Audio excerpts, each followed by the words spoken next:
देखो जैसे जैसे वर्ल्ड कप का फाइनल आ रहा है ना नज़दीक, तो एक्साइटमेंट बढ़ रही है। एक्साइटमेंट हमारी भी बढ़ रही है, वहाँ प्लेयरों की तो बहुत ही ज़्यादा बढ़ रही होगी। बतौर प्लेयर मैं आपको बता सकता हूँ, जब हम श्रीलंका के सामने वो फाइनल खेल रहे थे ना, तो उस दिन ऐसा लग रहा था कि जैसे ये ज़िंदगी का सबसे बड़ा दिन हो। और उस दिन हर चीज़ आप चाहते हो कि ठीक हो।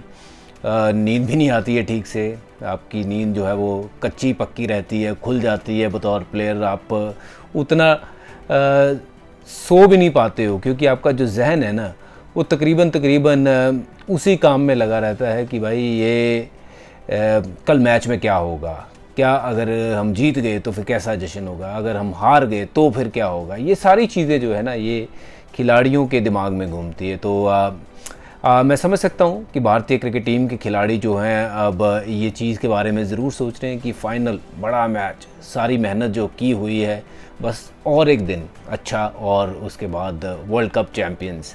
तो good luck to our boys. मैं उम्मीद करता हूँ कि ये ट्रॉफ़ी जो है रोहित शर्मा के हाथ में हो, उनके सब खिलाड़ियों के हाथ में हो, हम सब के चेहरे पे खुशी हो, पूरे भारत के चेहरे पे खुशी हो।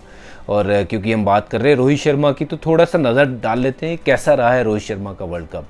बतौर लीडर आई थिंक बहुत ज़बरदस्त लीड किया है टीम को।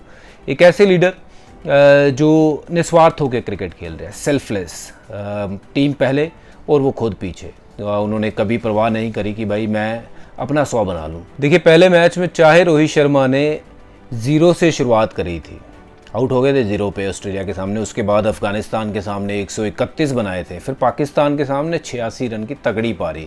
वहाँ भी मुझे लगता है कि वो अपना शतक बना सकते थे अगर वो थोड़ा सा अपने लिए खेलने जाते, पर नहीं, वो अपने लिए नहीं खेले, टीम के लिए खेले। 86 पे आउट हुए, फिर बांग्लादेश के सामने 48 बनाए ताबड़तोड़, फिर न्यूजीलैंड के सामने वो 46 बनाए ताबड़तोड़, इंग्लैंड के सामने उन्होंने बनाए 87। उस दिन भी वो जो पारी है वो मुझे लगता है कि 100 में तब्दील हो सकती थी वो, लेकिन रुके नहीं, खेलते रहे वो अपनी पेस पे, जिसके कारण वहाँ भी आउट हुए।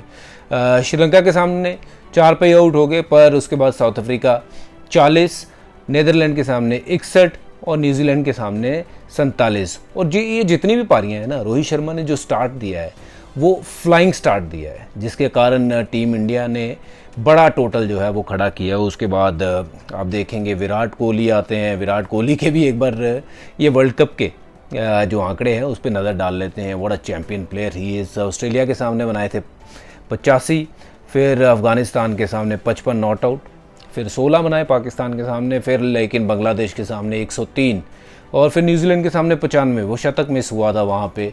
इंग्लैंड के सामने जल्दी आउट हुए, खाता नहीं खुला था, पर फिर श्रीलंका के सामने वापसी करी थी 88 रन से। साउथ अफ्रीका के सामने 101 रन की तगड़ी पारी, और उसके बाद नीदरलैंड के सामने 51 रन की पारी, और न्यूजीलैंड के सामने 117 रन की पारी खेल के अपना 50वां शतक पूरा किया था मुंबई में ग्रेट सचिन तेंदुलकर के सामने।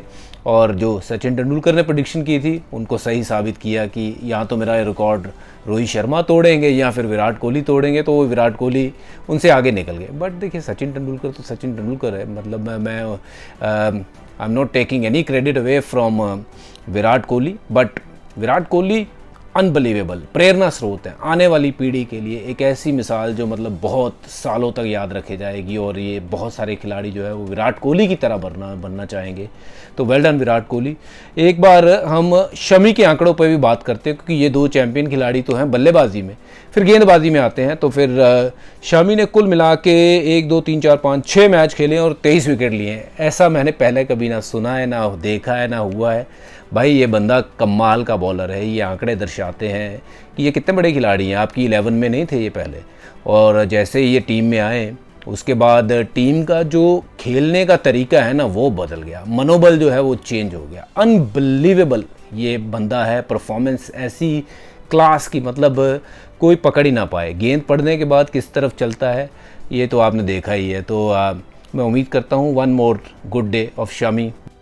तो यारो जब हम सेल्फलेस पारियों की बात कर रहे हैं तो एक खिलाड़ी और, श्रेयस अय्यर, बहुत बड़ा कंट्रीब्यूशन रहा है उनका। अनसंग हीरो अभी तक मुझे लगता नहीं है कि उनके बारे में ज़्यादा बात हुई है, बट आई थिंक जिसकी 75 की एवरेज हो और 526 रन हो, 2 शतक 3 अर्धशतक और किस पेस से आए हों वो ये रन, तो ये जाहिर है कि भाई जो श्रेयस अय्यर का कंट्रीब्यूशन रहा है वो किसी से कम नहीं रहा है। बहुत ज़बरदस्त खेले हैं इस वर्ल्ड कप में।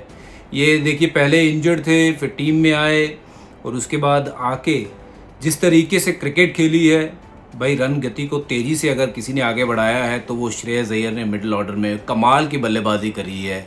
जब जब टीम को ज़रूरत थी कि रन गति को आगे की तरफ बढ़ाना है, उन्होंने वो छोर संभाला और बाकी के बल्लेबाजों को कहा कि अपना खेलते रहिए, लंबा खेलिए। तो श्रेयस अय्यर को बहुत बड़ा क्रेडिट जाता है, क्योंकि ये एक ऐसा मात्र खिलाड़ी है, देखिए अगर ये इस मैच में फाइनल में 100 बना देता है ना, तो पहला खिलाड़ी बनेगा जिसके 3 शतक हो जाएंगे लगातार। पहले बनाया नीदरलैंड के सामने, फिर बनाया सेमीफाइनल में न्यूजीलैंड के सामने, और अगर ऑस्ट्रेलिया के सामने ये शतक लग गया तो बहुत बड़ी उपलब्धि होगी, बहुत बड़ी बात होगी। और मैं दुआ करता हूँ सच्चे दिल से कि इनका शतक आए, अगर टीम को ज़रूरत पड़े तो भाई ये बंदा जो है एक बार फिर अपना जलवा दिखाए। तो कुल मिला के ओवरऑल अगर मैं परफॉर्मेंस की बात करूँ ना, तो पूरी टीम ने बहुत ज़बरदस्त क्रिकेट खेली है। और मैं तो अब सिर्फ़ और सिर्फ यही कहूँगा पूरी टीम के लिए दुआ करिए, आप भी, मैं भी। और जिस तरीके की परफॉर्मेंस जो है वो लगी हुई है टीम की, इसी तरीके से कारवा एक मैच में और आगे बढ़े और ये कप जो है हमारे हाथों में हो और हम सब जो है वो इस कप की खुशियाँ मनाएं। चलिए मिलेंगे कुछ और लेके इस वीडियो में। तो इतना ही, पर जाने से पहले मैं आप सबसे एक बात पूछना चाहता हूँ कि क्या आप प्रेडिक्ट कर सकते हैं कि शमी के टोटल कितने विकेट होंगे, कितने विकेटों पे ख़त्म करेंगे शमी? और क्या किंग कोहली जो है वो मैन ऑफ द सीरीज़ होंगे वर्ल्ड कप के? और क्या श्रेयस का तीसरा शतक लगेगा या फिर केएल राहुल उनके बल्ले से शतक आएगा? तो आप अपनी अपनी प्रेडिक्शन दाग दीजिए और ये बता दीजिए कि भाई कहाँ कहाँ जो है आपने जगह बुक करी है, ये मैच किस किस तरीके से देखने का प्लान किया है। और मेक श्योर जहाँ भी हो बस जुड़ जाइए टीवी के साथ और दुआ करिए कि ये कप हमारा हो और फिर मज़े आ जाए। चलिए मिलते हैं, जश्न मनाएंगे जब भारत जीतेगा। Till then take care and see you all.